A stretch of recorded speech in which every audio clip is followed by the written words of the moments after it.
Magic. I am a wizard! History. I'm an old wizard! The magic historian. My bones hurt. Greetings, owners of fine luxury cardboard rectangles. My friends, I hope you're doing well today. I myself am feeling kind of wonky. I am recovering from some dental surgery, so as a nice pick-me-up, I decided I was going to open up some secret layers so I would have some fun to add into my cube. So with no further ado, let's see what the first mystery secret layer we're going to open is. We have the Mystery Slayer Prime Slime. All right, let's just do it. I'm glad that these were kicking around because fully, dude, I was moping around after visiting the dentist. I do not feel great, but I didn't want to leave the day without doing something enjoyable, and I figured I've had these secret layers for a bit, waiting for an excuse to open them, and today is the day. So we've got Prime Slime that we're starting out with. Wow, this one's like really stuck.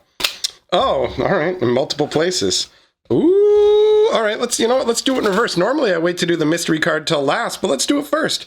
Vraska's Swarm Eminence Stained Glass Planeswalker. Not too shabby. I love the stained glass walkers. They look dope. I already have one of her. All right, so let's put this giant box aside. I'm looking forward to seeing what the new secret layer packaging looks like because they've made a smaller variation. Wow, these cards are very striking. Oh, it's Necrotic Ooze. Dude, it's been so long since we talked about these secret layers that I don't actually remember what's in them. This is a card we were talking about comboing with Asmodeus recently. 2 black and 2 for a 4/3 ooze. As long as it's on the battlefield, it has all activated abilities of all creatures in all graveyards. Flavor text says, it looks like current jam, smells like death, and tastes a bit like both. Ew, imagine eating the ooze. That'd be gross. Oh, he's like dissolving people. Oh, you can see part of his head being eaten away. Rough. What a rough way to go. Then we've got Acidic Slime. Always been a fan of this one. 2 green and 3 for a 2/2 ooze with Death Touch. When it enters the battlefield, destroy target artifact, enchantment, or land. Flavor text says, the merchant said their newt extract was cauldron safe. I like that. That's a hilarious idea. You got a wizard who's like, it ate through my cauldron and I got this ooze that's basically sliming my place up with acid. Right on. These are going to be great additions for my cube. Then we've got Scavenging Ooze. This guy is an all-star in my green tower deck. 1 green and 1 for a 2/2.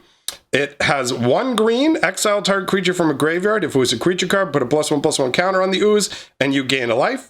Flavor text says, some days it just feels like trash. Other days it could really go for some people. Oh, you're speaking my language. This is like my spirit animal right now. I love how it lives in the dumpster. Secret layers are wild. And we got Mimeoplasm. Look at that, dude. 5 mana for a 0/0, but it enters the battlefield. You can exile 2 creature cards from the graveyard. If you do, it enters as a copy of one of those creatures with a number of +1/+1 counters on it equal to the power of the other card. I played with this in my cube already, and it's absolutely bonkers. And the artwork's cool, man. I dig it. Just this gigantic slime monster. And then we've got Void Slime, a very solid counterspell. 2 blue and a green, instant, counter target spell, activated ability or trigger ability, Cyclonic Writ, and then that's hilarious. This is literally somebody who was about to try and cast Cyclonic Rift, and it's like, no, Void Slime. And it's literally the slime just splashing into your face and choking you out while you're trying to cast a spell. That's genuinely hilarious. All right, so that is the first mystery secret layer. Let me go ahead and put the cards up here where they'll be, let me put them off screen so they'll be safe and not taking the focus from my camera. Next up, we got, what's this one say? Extra Life 2020. Oh, cool. Ah, man, I wish my mouth didn't hurt so much. Oh, well, that's what happens when you got a job where you talk, my friends. It is what it is. Ow. This really, man, it's throbbing in my mouth. Wait a minute. I don't want people clipping that audio. Never mind. I'm perfectly okay. Oh, that was a terrible joke. Okay, so Extra Life 2020. This was the charity secret layer. Good God, these things are sticking. Is it because I left them sitting around for so long? Is that the problem? All right, we're doing it in reverse here. So mystery card bonus first. And it is A stained glass, a Johnny the Great-Hearted. Does that not look amazing? These guys function like enchantments, right? He gives all your creatures vigilance. You gain life, put +1/+1 counters on your dudes. Not too shabby. Why did I put Vraska over there? I should put all the cards together over here. Consistency is the key. Okay. So, we've got Teferi's Protection. This is cool because I've never had Teferi's Protection in my cube. Oh, all right. An extra layer of protection. Very cool. An extra layer of Teferi's Protection. Ha ha ha. That was a bad joke. All right. My mouth tastes like plastic, actually. Something that they did today. I don't know. Tastes like burnt plastic in my mouth. 1 white and 2 for an instant. Until your next turn, your life total can't change, and you gain protection from everything. All permanents you control phase out. Exile Teferi's Protection. It's a pretty wild card. The flavor text says, I've walked 100 worlds, but you are my universe. That's pretty touching, man. Teferi in the joy of his child, holding the child aloft with magical airflows. That is a cool concept for a card. Oh, Consecrated Sphinx. Oh, yeah, dude. Are you kidding me? This is amazing. This is totally going in the cube. 2 white and 4 for a 4/6 flyer. When an opponent draws a card, you may draw 2 cards. And the flavor text says, I can only glimpse the future. These little ones will bring it about. So this is apparently the reason that when they did the Phyrexian creature update, they didn't turn this into an actual Phyrexian creature because they didn't want this Sphinx to be Phyrexian teaching these children, I guess. That was the reason people gave me. I don't know how I feel about that. I still think the Sphinx should have been made Phyrexian. Who's really going to be like, well, now this is technically a Phyrexian and he's corrupting the children. Won't you think of the children? You know what I mean? Whatever. I like the original Consecrated Sphinx artwork better because it feels more like what the beast actually is. But this is nicely done artwork. Let's be real. It's cool. All right, then we've got Collected Company. 1 green and 3 for an instant. Look at the top 6 cards of your library. Put up to 2 creature cards with a converted mana cost 3 or less from among them onto the battlefield. Put the rest on the bottom of your library in any order. This is fun. You've got like the young ranks of the Leonin going on. That works. You know, the low casting cost concept with the creatures. That's all right. This card is not too shabby. Oh, Amulet of Vigor. All right. 1 mana artifact. When a permanent enters the battlefield tapped and under your control, untap it. Not too shabby. Flavor text says, Angels guide me while I wake, and I will watch for evil's creep. Angels guard me while I dream, and I will rest in peaceful sleep. And that's the inscription on the amulet. I'm not sure exactly how that equals vigor and untapping stuff, but I mean, you can see the amulet quite nicely shown in the artwork. Not too shabby. So, we are halfway through our mystery journey, my friends. Any guesses as to what the next secret layer is going to be? Let us see. It is Showcase Zendikar Revisited. Okay. All right, then. Man, I like this. This is actually a surprise for me, too. I do enjoy this. This was a good choice for today. This is helping to perk up my spirits a bit. All right, there we go. So much. Oh, no, an avalanche of trash. Don't fall onto the screen. Okay, everything looks good. You can't see my mountain of garbage. There we go. All right. And let's see what the secret be. What be the secret? Oh, nice. As far as stained glass planeswalkers go, Nissa Who Shakes the World is a sweet score. Not too shabby. 2 green and 3 for a 5 loyalty planeswalker that lets you get an extra green from every forest you tap. And you can also animate lands or get all the lands out of your deck and make them indestructible. Not too shabby. Okay. Now, let's see. Do you have an extra packaging worth of protection? You can tell this is a mixed lot, right? Because these secret layers are from all over the timeline. The good timeline. Admonition Angel. Definitely going to make it into the cube. 3 white and 3 for a 6/6 flying angel. It's got landfall. Whenever a land enters the battlefield under your control, you can exile target non-land permanent other than Admonition Angel. And when Admonition Angel leaves the battlefield, all the cards that were exiled with her come back. So she's like a massive banishing light, right? This is a really powerful effect on a 6/6 flyer. And the artwork looks very imposing as well as she descends upon the battlefield in full glorious array. Then we've got a Royal Elemental, 2 blue and 3 for a 3/2 flyer. And this guy works similarly to the Admonition Angel, except instead of exiling stuff, he lets you steal creatures for as long as you have them out. So this is awesome, especially in the cube where you're never going to miss a land drop. That's really dope. The artwork is nice too, man. It looks funky. They've done these in the Zendikar Showcase style.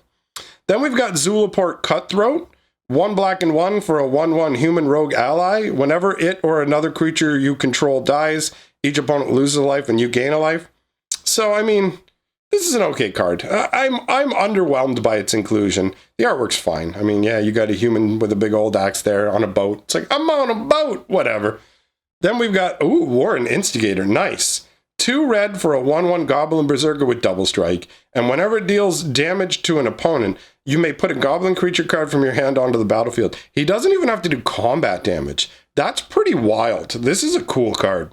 And you can see, he's just out there. I'm ready to start some fights and bring some goblins to town, bro. Let's do it. What's the last one here? Avenger of Zendikar. Look at you. 2 green and 5 for a 5/5 elemental. When it enters the battlefield, create a 0/1 green plant creature token for each land you control. And landfall, whenever a land enters the battlefield under your control, put a +1/+1 counter on each plant you control. This is pretty sweet, dude. I mean, by the time you cast them, you're going to have 7 lands most likely. So you're going to get 7 0/1s, drop a land, and all of a sudden you've got 7 1/2s, and they get progressively bigger. That is also going to be making it into the cube. It's funny, actually, it's the most expensive casting costs from this one that are making it in. And that leaves one final secret lair. Lock in your guesses now, because it shall be revealed. And it is... What does it say? Oh, it's Every Dog Has Its Day. I love this one. It's so silly. Oh, what a great one to end off on.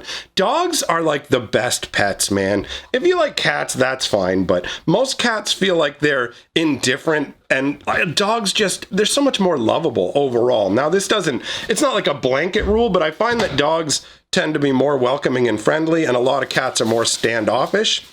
So for me, I've always really loved dogs, and this secret lair, I think, is one of the funniest and silliest secret lairs that Wizards of the Coast has done. And just to be difficult, I'm actually going to leave the bonus card to last this time. Oh, just to throw you off, all right? I'm going to trigger your OCD. No, you've changed the pattern. Oh, no, not the... Oh, I guess get the sad one out of the way first. Oh, man. This card made me tear up the first time I saw it. 1 white and 1 for an enchantment. When Rest in Peace enters the battlefield, exile all cards from all graveyards. If a card or token we put in a graveyard from anywhere, exile it instead. The flavor text says, Lucy had chased every ball, chewed every stick, and rolled in every puddle. She laid down in the sun, content at last. Oh, Lord! You know, it makes it feel like this dog's life is over. It's getting to me, bro. I thought I was going to be fine, but this is just like watching that Futurama episode with the dog. I can't take it, man. We got to move on to more fun. I can't take it. My spirits can't handle it, bro. All right, let's dig through time. 2 blue and 6 for an instant. It's got Delve, so you can remove cards from your graveyard to reduce its cost. Look at the top 7 cards of your library, put 2 of them into your hand, and the rest on the bottom of your library in any order. Flavor text says, no matter how deep the treasure's buried, hunters can always sniff it out. Or Hunter, that's the name of the dog. And there he is! He's in this like circle of runes on maybe something that used to be a giant island and now is kind of mostly dissipated, and he's digging down into this center area here through time looking for treasure. I love it. I love it. And it's the kind of up note that I need to take me away from the sadness. Here we go. Here's one that this is awesome. This one totally makes me laugh and dispels the emotions. Go away, bad emotions. I guess they're not bad emotions. Whatever. 1 red and 1 for an instant. Destroy target artifact. Flashback for a green. The flavor text says, Shelby locked eyes with the ferocious creature as the glass began to crack. With one more lunge, she would break through and confront her nemesis at last. And it's just this dumb dog smashing against a mirror, thinking it's another dog. And that's just delightful. It works so well because this is something a dumb dog would do. And it literally depicts an artifact being destroyed. It's like, Shelby, you ruined the enchanted mirror, you little idiot. You know, like anybody who's had a dog is familiar with stuff being ruined by their dog, right? Oh, I love it. It's so cool. It's so cool. All right, and then we've got Lightning Greaves, 2 casting cost artifact. Equipped creature gets haste and shroud. It equips for 0. The flavor text says the boots demonstrated many strange magical properties, but the most remarkable was their ability to withstand Wesley's ferocious chewing. And you can see little pup here. He's been chewing away on the boots. Oh God, I love it. I love it. It's so lighthearted. I really enjoy the concept for this secret lair very much, my friends. Very much indeed. And we're ending it off with Yangu! Jing Yangu Wildcrafter. Cool, man. It's another cool stained glass planeswalker. And it's a greedy boy. I mean, it's not the most exciting compared to things like the Nissa that we just saw, but overall, the artwork is really striking. And he has his little canine companion, which makes him a perfect fit for the dog secret lair. So, I'm going to leave it off here. I've probably already talked more than I should have with my mouth being the way it is, but I wanted to do something that was enjoyable for myself, and hopefully you guys enjoyed it as well. So let me know in the comments below. Big thank you to all my patrons, and hopefully, barring any kind of swelling, I will talk to you guys tomorrow.